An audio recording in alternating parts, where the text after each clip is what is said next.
કેરળના સીએમડી રાજીવ મોદી સામે દુષ્કર્મની ફરિયાદના મામલામાં પીડિતાના વકીલે પોલીસ તપાસ સામે આક્ષેપ કર્યા છે। પોલીસ યોગ્ય પૂછપરછ ન કરતી હોવાનો વકીલે આક્ષેપ કર્યો। પોલીસે સમન્સ આપ્યા વિના કેવી રીતે તપાસ કરી? પોલીસ તપાસમાં ઢીલાશ મૂકતી હોવાનો વકીલે આક્ષેપ કર્યો।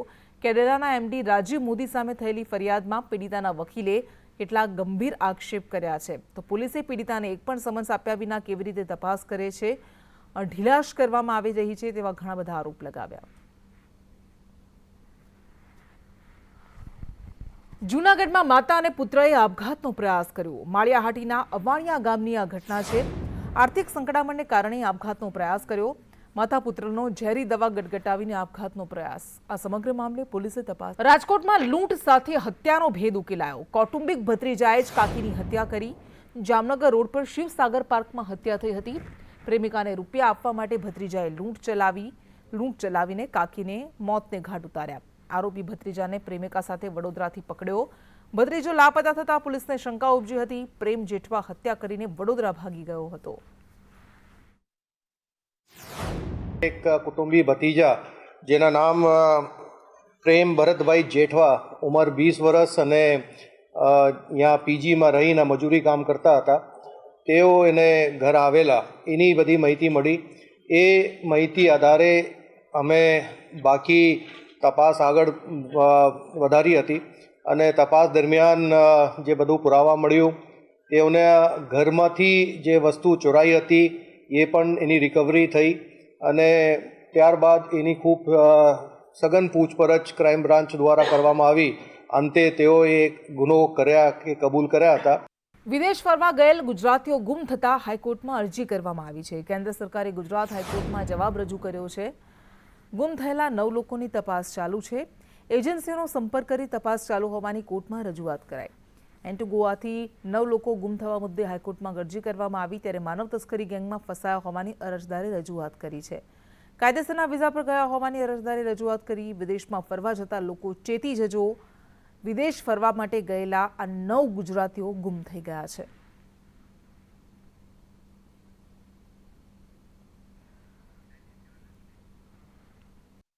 કેન્દ્ર સરકારે ડુંગળીની નિકાસને મંજૂરી આપવાની જાહેરાત પર કોંગ્રેસે આક્ષેપ કરતા કહ્યું કે ચૂંટણી સમયે આ જાહેરાત કરીને જાણે ખેડૂતોનું કલ્યાણ કરી દીધું હોય તેમ ભાજપ વાહવાહી કરે છે।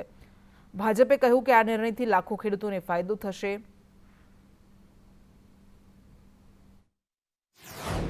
ભારતીય જનતા પાર્ટીની સરકારે માત્ર 3 લાખ મેટ્રિક ટન ડુંગળીની નિકાસની છૂટ આપી અને એવી વાત કરી કે જાણે ખેડૂતોનું કલ્યાણ કરી નાખ્યું છે અને ડુંગળી પકવતા ખેડૂતોને બહુ જ મોટો ફાયદો થઈ ગયો છે।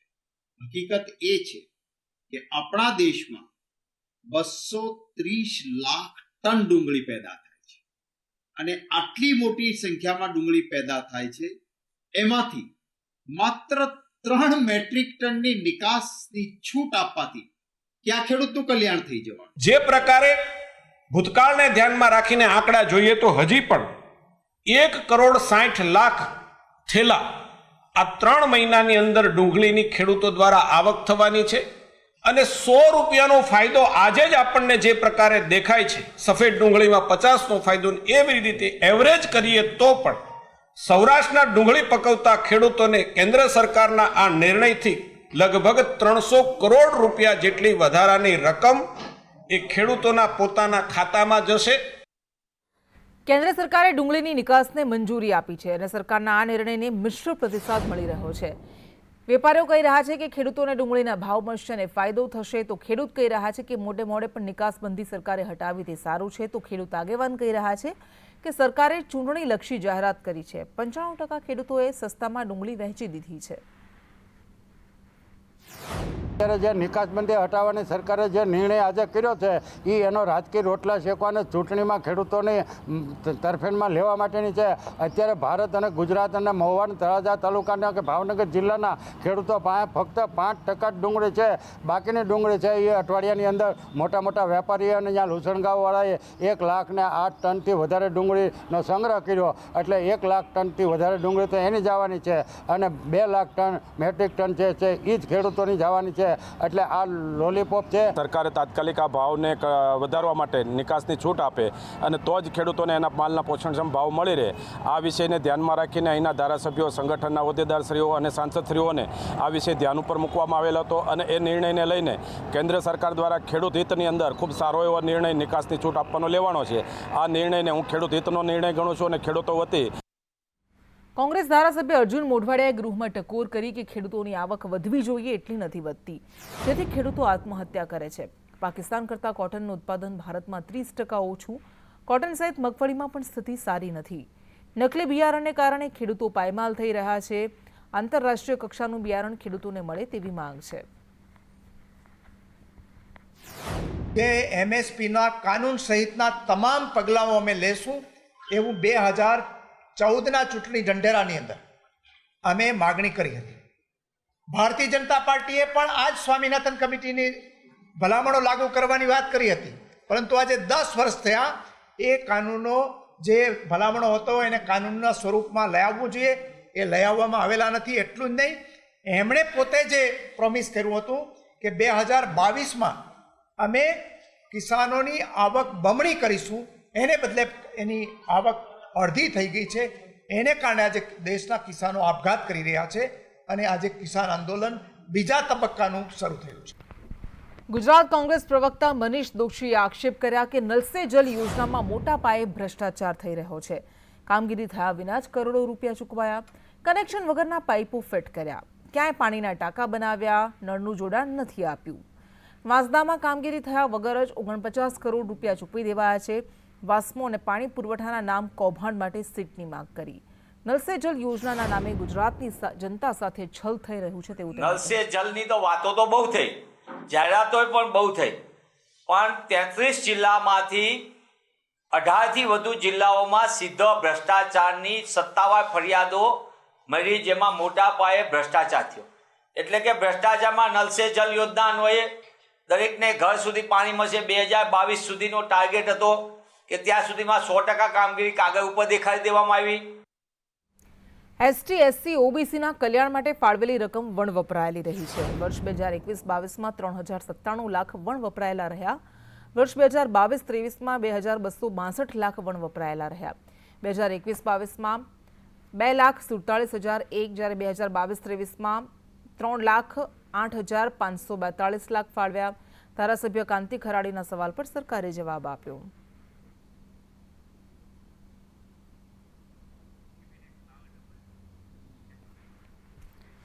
દ્વારકામાં પ્રધાનમંત્રી મોદીના આગમનને લઈને તૈયારીઓ શરૂ થઈ ગઈ છે. 25 ફેબ્રુઆરીએ પ્રધાનમંત્રી મોદી દ્વારકાની મુલાકાતે આવી રહ્યા છે, ત્યારે પીએમ મોદી ભગવાન શ્રી દ્વારકાધીશના દર્શન કરશે, આઇકોનિક સિગ્નેચર બ્રિજનું ઉદ્ઘાટન કરશે અને બ્રિજના ઉદ્ઘાટન બાદ જાહેર સભાને સંબોધન કરશે.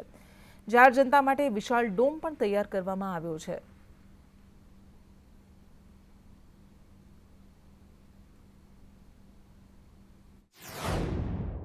આગામી 25 તારીખ જ્યારે ભારતના વડાપ્રધાન નરેન્દ્ર મોદી દ્વારકા ખાતે પધારે છે, ત્યારે હું એક મારી પાછળના જે દ્રશ્યો બતાડીશ કે જ્યાં દ્વારકા ખાતે આવેલું એક એનડીએચ ગ્રાઉન્ડ છે. આ ગ્રાઉન્ડ ઉપર વડાપ્રધાન જે નરેન્દ્ર મોદી છે તે સભાને સંબોધશે અને મોટામાં મોટી સંખ્યામાં લોકો ઉપસ્થિત થશે. ભાજપના કાર્યકરો ગામે ગામથી અહીં આવવાના છે અને જે વડાપ્રધાન છે તે ઓખા અને બેટ દ્વારકા વચ્ચેના સિગ્નેચર બ્રિજનું પણ ઉદ્ઘાટન કરશે અને ભગવાન દ્વારકાધીશના દર્શન પણ કરશે.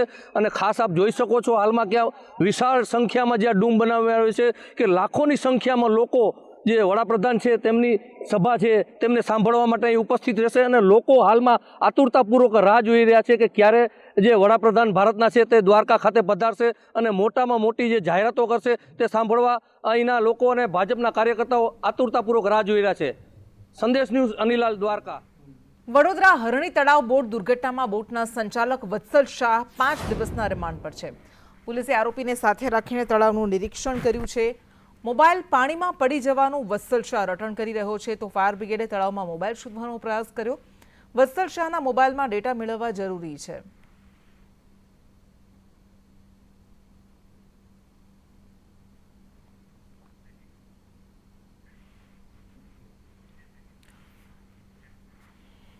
રાજ્યમાં ફરીથી ઠંડીનો રાઉન્ડ શરૂ થશે. રાજ્યમાં કડકડતી ઠંડી માટે હવે તૈયાર રહેવું પડશે, કારણ કે 21 ફેબ્રુઆરીથી ફરી ઠંડીનું જોર વધશે.